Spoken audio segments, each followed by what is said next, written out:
Hi guys, this is Reshma. How are you all? सब लोग कैसे हैं?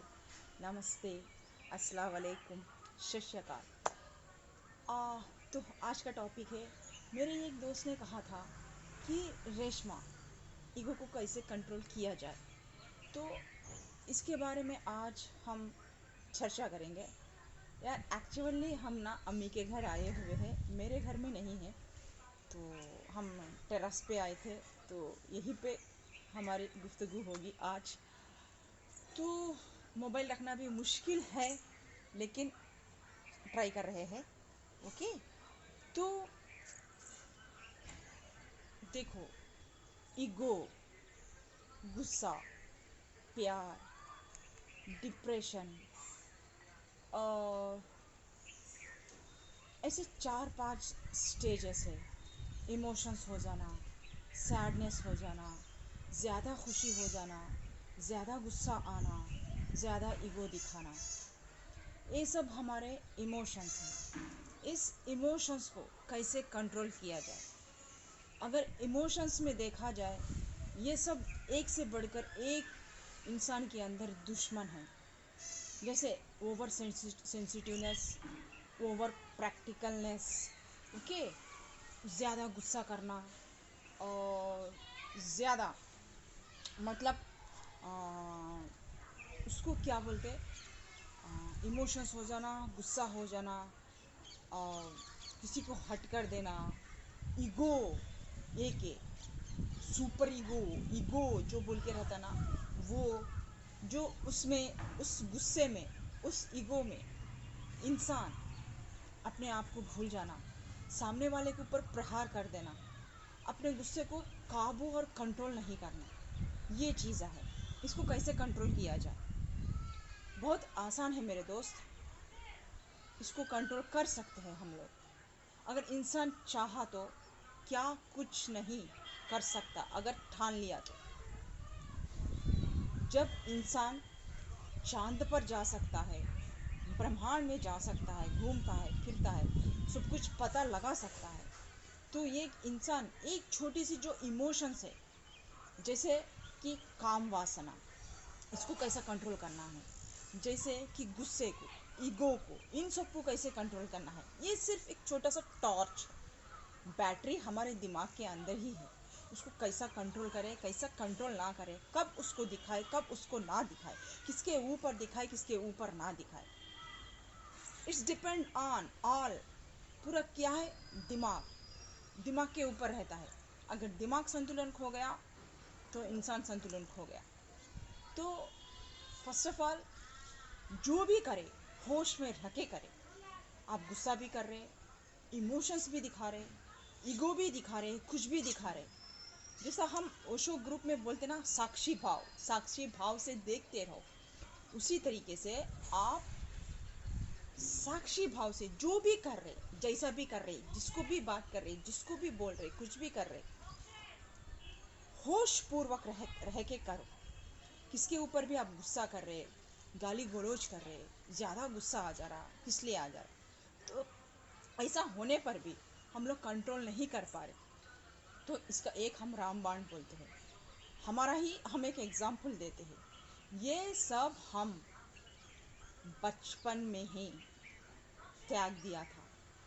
आई थिंक जब हम 5th क्लास में थे। यहाँ से हमारा एग्जाम्पल दे रहे हैं आप लोगों को। आप लोगों को सूट होता नहीं होता नहीं मानो, हमने कैसे ये सब कंट्रोल किए। उसके बाद हम स्पिरिचुअलिटी में आना, और हमारे इंट्यूशन पावर्स बढ़ना, और अल्लाह ताला व ईश्वर और भगवान के ऊर्जा हमारे अंदर वो डेवलप होना, ये सब कैसा हुआ, हमने ये सब कैसा हासिल किया, इन सब को हमने कैसे नष्ट किया, आज हम आपको बताएंगे। तो जब हम बच्चे थे, 5th क्लास के थे, हमें अच्छा सा होश है। हम हमारा स्टेज जब हम 3rd क्लास पढ़ते थे ना, तब से हमको होश है। होश पूर्वक हम क्या करते थे, क्या नहीं करते थे, हमें पता चल जाता था। तो उस वक्त जब हम स्कूल जाते थे, वहाँ पे ऐसे काफ़ी भिखारियों को देखते थे। जब हमें गुस्सा आता था, जब हमें किसी के सामने हाथ फैलानी पड़ती थी। जब भूख भी किसे लगे तो किसी के सामने हाथ ना फैलाए। वो बोलते देखो, जान जाए लेकिन वचन ना जाए। इसी तरीके से आप भूख से भले ही मर जाए, किसी के सामने हाथ ना फैलाए। फर्स्ट ऑफ ऑल मेरा एक क्वेश्चन। दूसरा, आपको गुस्सा आए उसको कैसे कंट्रोल करें, अपने इमोशंस को और अपने ईगो को, अपने गुस्से को कैसे काबू में करें, कैसे उसको मारे, कैसे उसको दबा दिया जाए, कि ताकि हम एक शांत इंसान बन जाए। कि जब कोई इंसान हमारे ऊपर गुस्सा करता है, हमको हर्ट करता है, तो कितना दर्द होता है, यही फील आपको सामने वाले पे फील करना चाहिए। अगर ये इंसान मुझे हर्ट करेगा, मुझे गाली देगा, मुझे कुछ भी कहेगा, तो मुझे कितना दर्द होगा। उसी तरीके से जब आप कुछ भी शब्द बोलने जा रहे हैं, कुछ भी बोलने जा रहे हैं, तो आपको ये समझना चाहिए, जब मैं कुछ उसको छेड़ने की भी कोशिश कर रहा हूँ, उसको कुछ मजाक में भी कुछ गाली देने की कोशिश कर रहा हूँ, कहीं उसको मतलब उसके प्लेस में आप रखे। फर्स्ट ऑफ ऑल पहले देखना है, उसके बाद आप देखना। आप जितना आपको इम्पोर्टेंट देते हैं, सामने वाले को भी उतना ही इम्पोर्टेंट देना है। सामने वाला चीप नहीं है। नंबर वन पॉइंट, जितना आप अपने आप को अहमियत देते हैं, जैसे आईने में जाके अपने आप को निखारते हैं, करते हैं, प्यार करते हैं, उसी तरीके से सामने वाले को भी आप इम्पोर्टेंस देना है, प्यार करना है। उसको वो कोई और है बोल के मत समझ लो, वही आप है बोल के समझो। फिर उसको आप गाली देने की कोशिश करो, उसको फिर कुछ ना कुछ मजाक करने की कोशिश करो। आप कर सकते हो। कभी आप आईने में जाके देखो कि आप अपने आप पे मजाक कर सकते हो, आप अपने आप को गाली दे सकते हो। आप दे सकते हो तो फिर आप सामने वाले को नहीं दोगे, क्योंकि आप जब भी दोगे गाली, होश पूर्वक आईनक में देख के जब भी आप गाली दोगे, आपको कब आएगा, हम इतने नीचे नहीं हैं, I am one of the best person in the world, अंदर से ये आएगा। हम वो नहीं हैं। हम भले ही मजाक में बोले, बट हम वो नहीं हैं। तो इसी तरीके से जब अपने सामने वाले को कुछ भी आप बोल रहे हैं ना, तो आपको ये समझ में आना चाहिए कि मैं किसी और को नहीं, मैं अपने आप को गाली दे रहा हूँ। ये समझ में लेके आ लो। जिसे भी आप बद्दा मजाक करना चाहते हैं, किसी भी आप होश पूर्वक कुछ गाली दे रहे, मजाक कर रहे, उसका मजाक उड़ा रहे, उसको इस तरीके से जलील कर रहे, तो समझो उस प्लेस में आपको रखो। देखो, क्या आप अपने आप को जलील कर पाओगे, अपने आप को गाली दे पाओगे, आप अपने आप को खुद से हट कर पाओगे, आप अपने आप को खुद से मार पाओगे? ये सोचो। ये धीरे धीरे प्रैक्टिस से होगा। ये एकांत में रह के सोचो, अपने आप को टाइम दो यार, अपने आप को टाइम दो। हर कोई इंसान अपने आप को 1 आवर टाइम देना बहुत ज़रूरी है।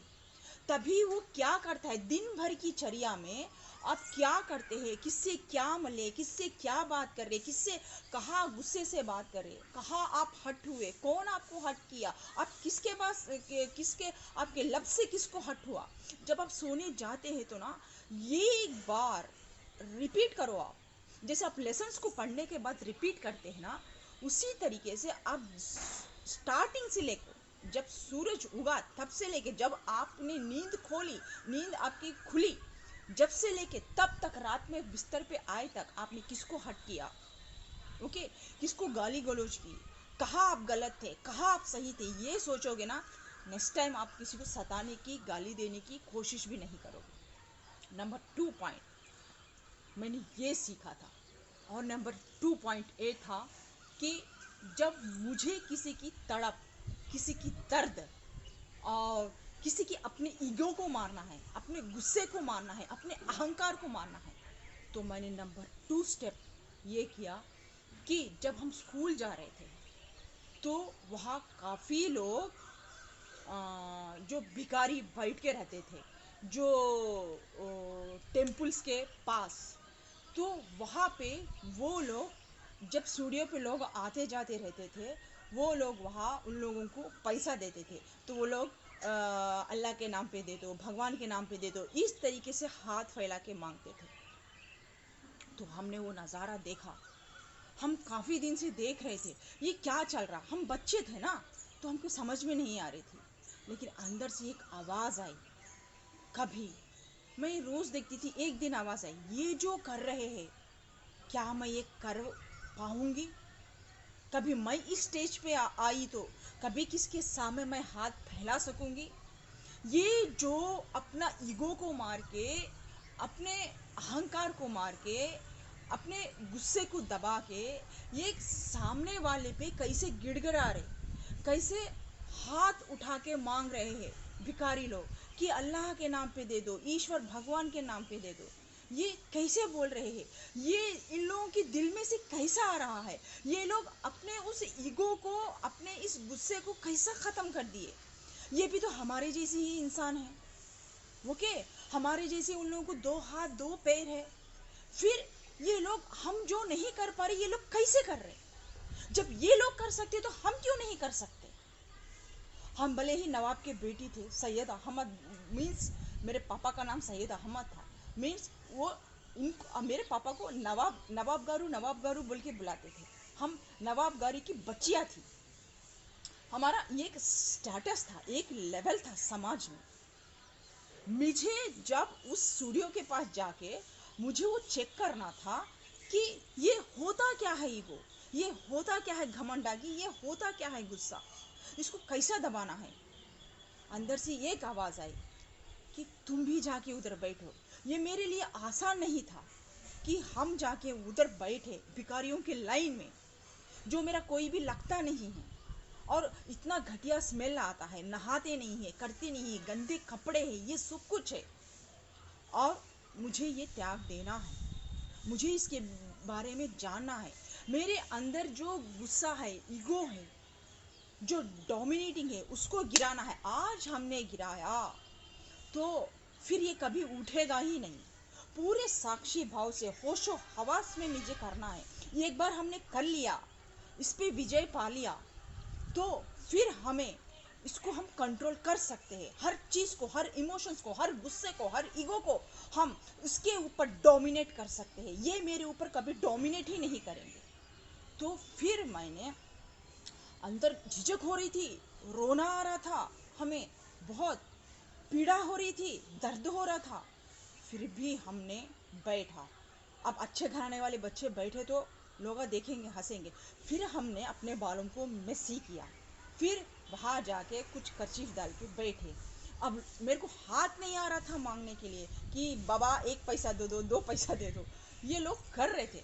हमने देखा, मुझे अंदर से एक आवाज़ आई, रेशमा आज तूने ये नहीं किया तो फिर तुम कभी नहीं कर पाओ। तुम्हारे भीतर बैठे हुए उस शैतान को, उस इमोशंस को तुम कभी मार नहीं पाओगी। चाहे वो गुस्सा हो, चाहे वो वो क्या बोलते ईगो हो, वो डोमिनेटिंग पना हो, तुम्हारे अंदर वो कभी मरेगा नहीं। तब इसको अब मारोगी, तभी तुम नंबर वन बन पाओगी और तुम हर चीज़ पर विजयी पा सकती हो। तभी ये आवाज़ मेरे दिल के अंदर आई। यकीन मानो मेरे यारों, मेरे दोस्तों, ये करते वक्त मुझे बहुत ही तकलीफ़ और बहुत ही पेन हुआ था। लेकिन हमने किया, हमने अपने अंदर की आवाज़ को सुनी, हमने बैठा। बैठते वक्त, मांगते वक्त आंखों में से रोना आ जा रहा था, दिल में तकलीफ़ हो रही थी कि हमें, जो मेरे पापा के समाज में इतना नाम है, नवाब बोलते हैं, नवाब की बेटियां बोलते हैं, आज हम इस प्लेटफॉर्म पे बैठ के हम भिखारी के तरह पैसा मांग रहे हैं। हमने मांगा, एक इंसान भी तो मेरा मुंह देखा, फिर मैंने लगा कि कहीं वो मेरे को पहचान ही ना ले। फिर मैंने सर झुका के फिर मैंने पैसा मांगा, वो दिया। उस वक़्त मेरे आंखों के सामने आंसू निकल जा रहे थे और इतना दर्द हो रहा था। फिर एक पल के लिए मुझे ऐसा लगा कि मैंने 1 रुपया पा लिया, मैंने 1 रुपया मेहनत से कमा लिया। फिर खुशी से उठ के जा रही थी कुछ मोलने के लिए। फिर ने कहा नहीं, ये किसी ने फेंका हुआ पैसा है, ये किसी ने तुमको मतलब भीख दिया है। कभी तुमको यही हम सिखाना चाहते हैं, किसी के सामने हाथ मत फैलाना। फर्स्ट क्वेश्चन, ये पॉइंट, फर्स्ट पॉइंट, इसमें 2 पॉइंट्स थे। किसी के सामने हाथ मत फैलाना, मर जाना। किसी के सामने हाथ नहीं फैलाना, तुम्हारे 2 हाथ है। और नेक्स्ट, और किसी के सामने गलत चीज़ पर कभी सर मत झुकाना। और नेक्स्ट, जो भी सामने होता है इंसान, जो तुम्हारे सामने भिखारी बैठे हैं, वो भी तुम्हारे जैसे इंसान ही थे। वो भी अपने ईगो को, गुस्सों को, इमोशंस को मार के यहाँ बैठे हैं। जब ये कर सकते हैं तो ज़िंदगी में तुम भी कर सकते हो। अगर तुमने इस पे विजय पा लिया तो पूरी दुनिया पे राज करोगी, पूरे दिलों पे राज करोगी। तो ये मैंने सीखा था तब हंसी खुशी से ले जाके उस भिखारी को दे दिया। वहाँ उस मंदिर से निकल गई थी। फिर जहाँ जहाँ मैं जाती थी, जहाँ जहाँ लोगों को भिखारी लोग खाना नहीं देते थे, हम क्यों में खड़ते थे, हम लाइन में खड़ते थे। वहाँ एक बार तो भिखारी मुझे दे देता था, और कोई भूखा था तो फिर हम लाइन में खड़ते थे। आपको नहीं दिया, क्या बोलते हो, मेरे को नहीं दिया, मुझे मंदिर में आने नहीं दे रहा बोल के मेरे को बोलते थे। आप लोगों को देगा, हम लोगों को नहीं देगा। फिर हम उसके लिए क्यू में खड़ते थे, लाइन में खड़ते थे, कितने आधा आधा घंटा, 1 आवर तक खड़ते थे। फिर खाना लेते थे, ले जाके वो भिखारियों को बांटते थे। इस वजह, ये इसका मतलब ये है कि हमको आप करो बोल के नहीं है। कभी आप दरगाह के पास जाएंगे, कभी आप टेम्पल्स, मस्जिद के पास जाएंगे, ये 5 मिनट उन लोगों को ऑब्जर्व करना, ये 5 मिनट आप खुद को भूल जाना आप क्या चीज़ हो। उस भिखारी के जगह आपको महसूस करो, वो जो भिखारी बैठे हैं ना, आप उसके जगह महसूस करो। फिर देखो क्या आपको गुस्सा आएगा, आपको टेंशन आएगा, आपको किसी के ऊपर डोमिनेट करने की वो तड़प होगी।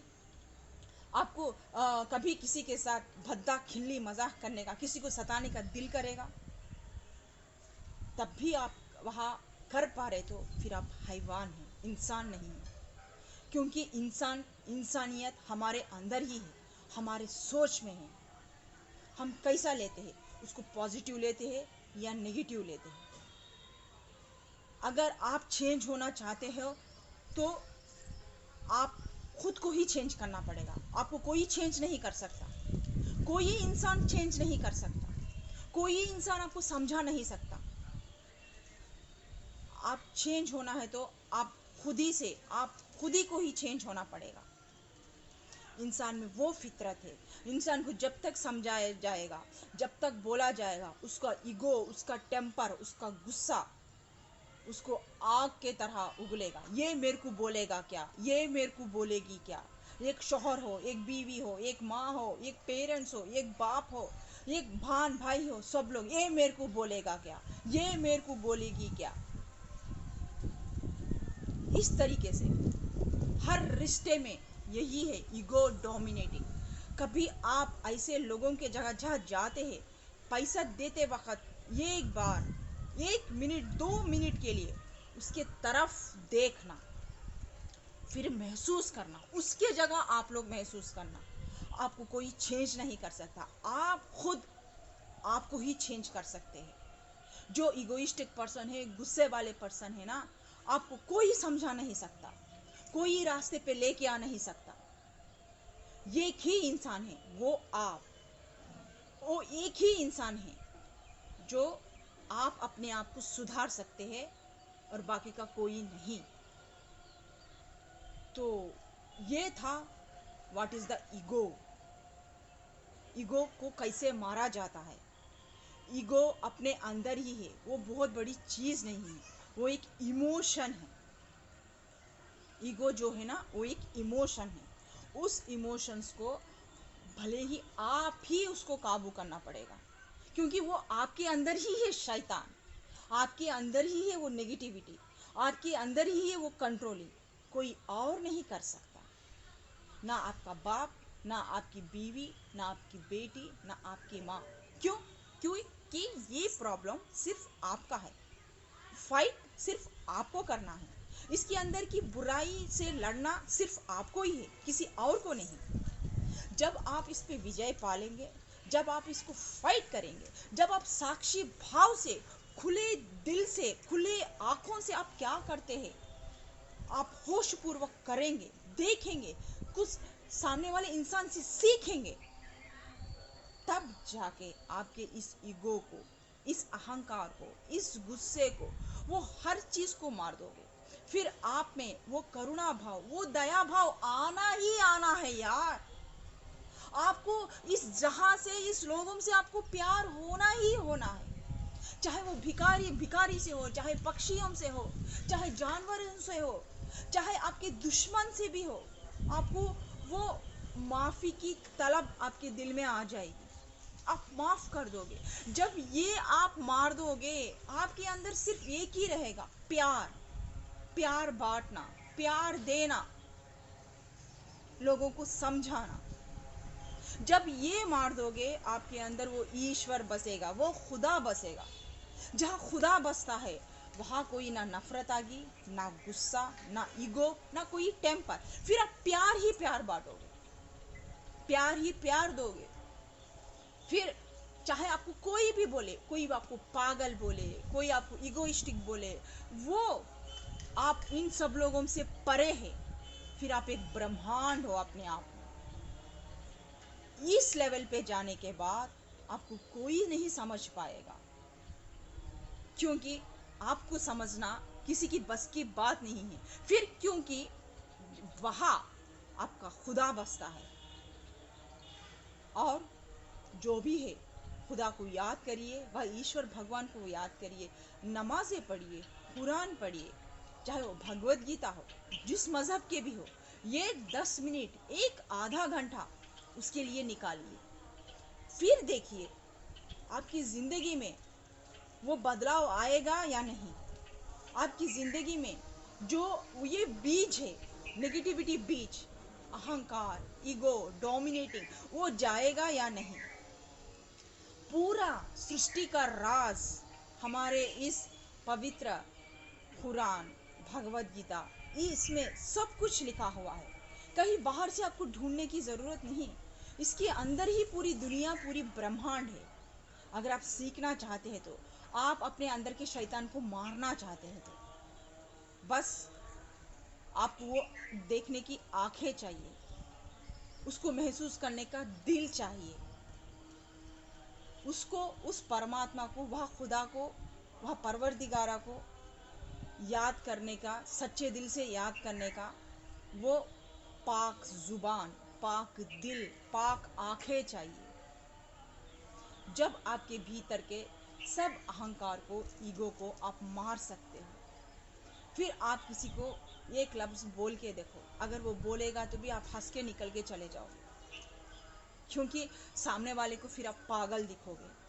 पागल आप नहीं हो, जो पागल बोलता है ना वो है, क्योंकि वो इस दुनिया में एक मिडिलिस्टिक जिंदगी में फिर वो जी रहा है, सिर्फ नाम की बातें करता है कि हम मुसलमान हैं, हम हिंदू हैं। वो किसी धर्म का ही नहीं है, वो पाखंडी है। चाहे वो टेम्पल जाओ, चाहे वो मस्जिद जाओ, कहीं भी जाओ, जब उसका दिल ही साफ नहीं तो वहाँ कहाँ जाके सजदे करके भी क्या फायदा। टेम्पल जाके नमस्ते ये मंत्र तंत्र पढ़ के भी क्या फायदा, जब उसका दिल ही साफ नहीं है। जिसका दिल साफ है, जिसके दिल में भगवान बसता है, ना वो नमाज पढ़ता है, ना वो मंदिर मस्जिद जाता है, ना कोई टेम्पल जाता है, उसको जाने की ही जरूरत नहीं है, क्योंकि पूरा ब्रह्मांड तो उसके अंदर ही है।